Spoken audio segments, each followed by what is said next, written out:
the thing I love about the name of the wild goose is that it's the Celtic symbol for the Holy Spirit. Mm-hmm. It's not like the peaceful dove that's a little bit tame, in our traditional stained glass windows, but this wild, unpredictable, creative spirit of the wild goose seemed so much more appropriate for us as a symbol. Don't you think that plays out in the spirit of everything from how we do kids? I mean, just the wild, there's a sense of freedom and exploration, discovery, all of that. Yes. And children embody that, don't they, in such a great way. They don't have all of our kind of hang-ups and barriers and inhibitions. There is a kind of freedom. Their spirit has not been bound yet. When you see the kids doing the parade around the campsite, or, dancing and singing and playing, and listening and telling stories to each other, I think you get a real glimpse into the heart of God. Yeah.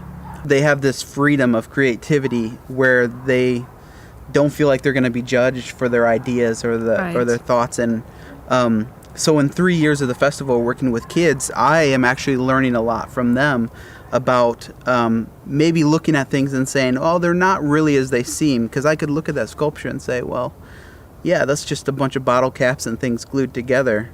But to them, it's something really beautiful. And I think we have something to learn as adults from the kids in that things maybe aren't always as they seem. Right.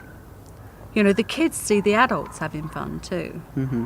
And they see an inclusivity that I hope they will see as an example as they grow up of how to be, a community of people together who respect each other, even in their differences. Yeah. So like your background is evangelical, you've been a very gifted youth minister and minister of large churches.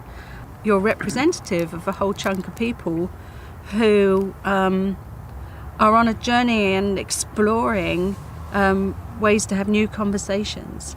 And that's one of the things I love about Wild Goose is that conversations happen there that don't seem to happen in many other places. Mm-hmm. And that's why it's so important, because you've got people from mainstream churches, black churches, Latino churches.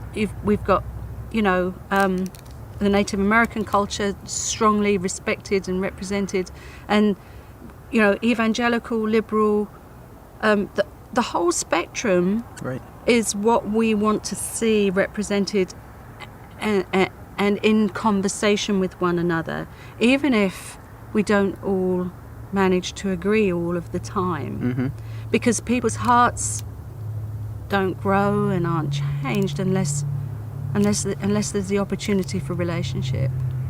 That makes me think yet another thing we can learn from kids is, we can come together and talk all about our differences, but often the way kids work is that they come together and they connect on what they have in common. So you watch kids and it's like, hey, I'm into that video game, or I like to play this sport, and that's what brings them together. They don't proceed with what we have different. They proceed with what they have in common, and that's how they connect. And that's a cool thing about the festival in general, I think, is we've been creating an environment where people from any background, like you're listing all these different groups of people, can just come and interact.